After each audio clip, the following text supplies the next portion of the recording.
आज के जो हमारे गेस्ट हैं वो इंडिया के सबसे पॉपुलर मोटिवेशनल स्पीकर्स में से एक हैं। Please give an energetic and warm welcome to the one and only Harshvardhan Jain.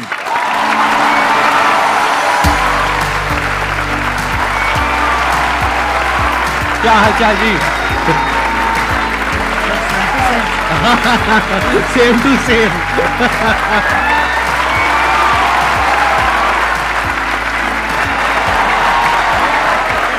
Please have a seat, बैठिए। आप में से कितने लोग जानते हैं इनको, जिन्होंने कभी ना कभी इनकी कोई ना कोई वीडियो देखी है? सब जानते हैं सर, आपके सारे फैंस बैठे हैं यहां पर।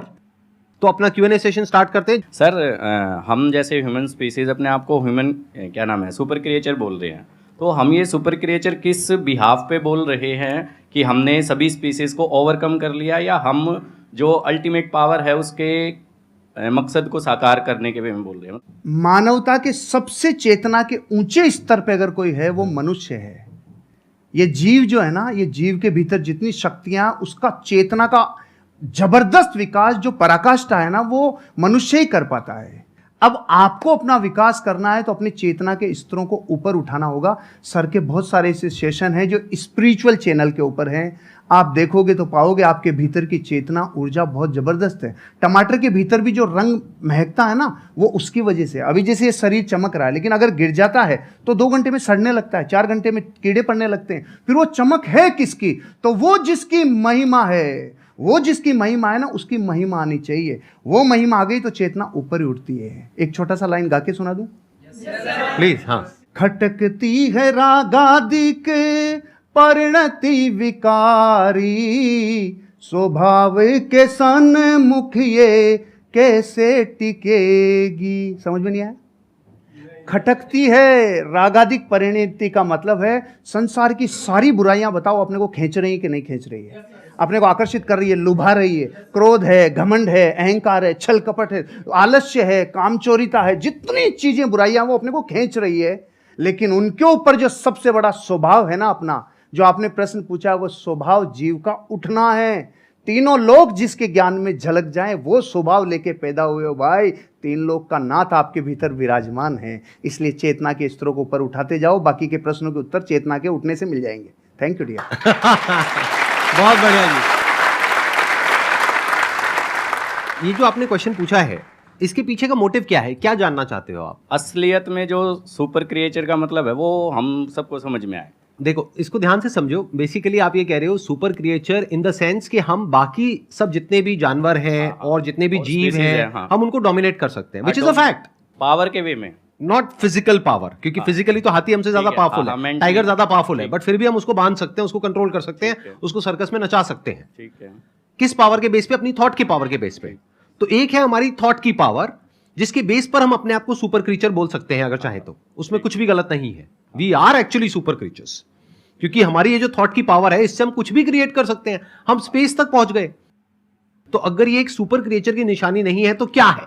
तो एक सुपर क्रिएचर का स्टैंड पॉइंट हो सकता है जो पावर्स हैं हमारे थॉट की, वो हमारी फिजिकल पावर्स नहीं है, वो थॉट की पावर है, माइंड की पावर है, इंफॉर्मेशन की पावर है, डेटा की पावर है। ये अलग अलग वर्ड्स में यूज कर रहा हूं, है एक ही चीज। Without information there is no mind. ये सब नॉलेज की, इंफॉर्मेशन की, साइंस की, डेटा की, इन सब चीजों की पावर है। तो एक तो पावर ये है जिसके बेस पर आप अपने आप को सुपर क्रीचर बोल सकते हो, विच इज अ फैक्ट। एक दूसरी पावर है जिसके बारे में बहुत ही कम लोगों को पता है। पहला है इस दुनिया का ज्ञान, उसको अनात्म ज्ञान बोलते हैं, यानी चीजों का ज्ञान। दूसरा है आत्मज्ञान। आत्मज्ञान मतलब, आत्मा मतलब मैं, कोई भूत प्रेत नहीं, जैसा मूवीज में देखते हैं, राइट? आत्मा मतलब मैं। तो मेरा ज्ञान, मैं कौन हूं।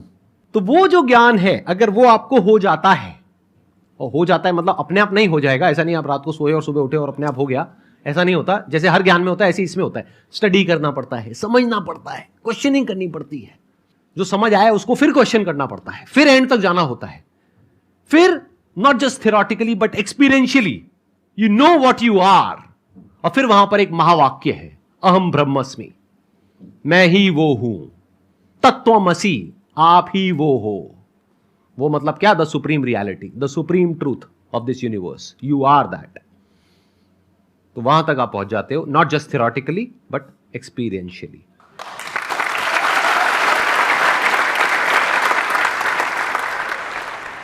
सर जैसे कि हम किसी पे ट्रस्ट करते हैं, बहुत ज़्यादा ट्रस्ट करते हैं उस पर, और मतलब उसके साथ हम हर कुछ शेयर करते हैं, चाहे हमारा फैमिली में है, कोई फ्रेंड में है, कुछ भी हो। जब वो एक बार हमारे ट्रस्ट को हर्ट कर देता है, वो हमें बहुत ही बुरा समझ लेता है और कुछ भी कह सकता है वो कभी भी। तो दोबारा अगर उससे रिलेशन बन रही है, हमारी बातें करनी स्टार्ट हो रही है, सब कुछ हम इग्नोर करके, तो क्या सर दोबारा से उस पर हमें वही ट्रस्ट पहले वाली लानी चाहिए, उसके साथ शेयरिंग करनी चाहिए, या उसके साथ मतलब खुल के हम बातें कर सकते हैं कुछ भी? नेपोलियन हिल से जब जीवन में सबसे बड़ी सीख को लोगों ने कहा ना, एक लाइन में बता दो। नेपोलियन वो व्यक्ति हैं जिन्होंने 25,000 से ज़्यादा लोगों के ऊपर कई वर्षों तक अध्ययन किया, और फिर एक व्यक्ति राजस्थानी मारवाड़ी गया, उन्होंने कहा साहब हमें पूरा ज्ञान नहीं चाहिए, एक लाइन में बता दो, एक लाइन में बता दो। तो उन्होंने पता है क्या बोला? डोंट टेक इट पर्सनली, दिल पे नहीं लेना, दिल पे नहीं लेना, क्योंकि रास्ते में तो स्क्रैच होंगे, हम इमोशनल हैं, हमारे स्क्रैच तो होंगे, लेकिन अगर दो लोगों को अर्धनग्न करके दौड़ा जाए, एक को तेल लगा के और एक को सूखा, तो मिट्टी ज़्यादा कौन लाएगा? तो तेल लगाना बंद कर दो, यहाँ नहीं, दिल पे तेल लगाना बंद कर दो, हृदय पे लेना बंद कर दो, नहीं तो जैसे ही मार्केट में जाएंगे लोग तो आपको कुछ कहेंगे। तो पहली बात तो दिल पे नहीं लेना, क्योंकि दिल पे लेते लेते तो खत्म ही हो जाएंगे, फिर सबका दिल पे लेते चले जाएंगे। एक बात। दूसरी बात, आप कह रहे हैं दोबारा ट्रस्ट करें कि नहीं करें, सोच समझ के, विचार करके, क्योंकि जिस व्यक्ति ने एक बार ट्रस्ट तोड़ा है तो फिर वहां पर एक सिद्धांत लागू होता है, प्रेम भाव हो सब जीवों से, विश्व के हर जीव से प्रेम हो भाई, करुणा स्रोत बहे दुखियों पे, दुखियों पे फिर विशेष करुणा बहनी चाहिए, प्रेम भाव हो सब जीवों पे, करुणा स्रोत बहे दुखियों पे, दुर्जन में मध्यस्थ विभो, ये जो दुर्जन है ना उसमें फिर थोड़ा मध्यस्थ विभो उन पे, और गुणी जनों में हर्ष प्रभो, जैसे सर गुणीजन है तो ऑटोमेटिकली हृदय से एक श्रद्धा बहती है।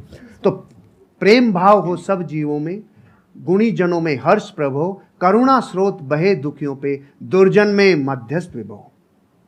दुर्जन से थोड़ा दूरी बना के रखिए, आगे बढ़ जाएंगे। ट्रस्ट तोड़ने का मतलब क्या? वो छोटा भी हो सकता है, बहुत बड़ा भी हो सकता है। छोटा मतलब क्या कि आपको कहा कि हाँ हम यहाँ पर घूमने के लिए जाएंगे, और एंड टाइम पे उसने कह दिया नहीं जाएंगे, ये भी ट्रस्ट तोड़ना है। और एक है कोई बड़े लेवल पे ट्रस्ट तोड़ना, यानी कि आपकी शादी हो गई है और कोई तीसरी बीच में आ गई है, I am just giving an example, या फिर उसने पैसा आपसे लिया बोल करके कि 15 दिन में दूंगा या दूंगी, और बहुत पैसा आपसे ले लिया जो आपने कहीं से अरेंज करके दिया, उसके बाद में आप उसको फोन कर रहे हो, फोन ही नहीं उठा रहा है 1 महीने तक, 2 महीने तक, एक आध बार ना उठाए तो हो सकता है कोई जेन्युइन प्रॉब्लम हो, बट आपको समझ आ गया उसकी नियत ही नहीं है पैसे वापस करने की। तो जब आपको समझ आ गया है कि वो इंसान भरोसा करने के लायक नहीं है, तो दोबारा भरोसा क्यों करना है? तब तक जब तक कि उसको एक्चुअल में पश्चाताप नहीं होता है। इंसान बदलता है, ये प्रकृति बदलती है, सब कुछ बदलता है, इस दुनिया में एक ही चीज कांस्टेंट है, दैट इज चेंज, सब कुछ बदलता है। तो हो सकता है वो इंसान आज ट्रस्टवर्दी ना हो, लेकिन 6 महीने बाद या 1 साल बाद वो पूरी तरह से बदल जाए। तो आपको देखना है कि क्या वो उसकी एक गलती थी, गलती किसी से भी हो सकती है, आपसे भी हो सकती है, मेरे से भी हो सकती है, इनसे भी हो सकती है, तब तो ठीक है, उसने पश्चाताप कर लिया और बार बार आपको सॉरी बोल दिया, कर दिया, बात खत्म। बट क्या वो उसकी फितरत है? क्या वो दुर्जन है? जैसे इन्होंने वर्ड यूज किया दूरजन, मतलब कि ऐसे जनों से दूरी रहो, दूरी बना करके रखो।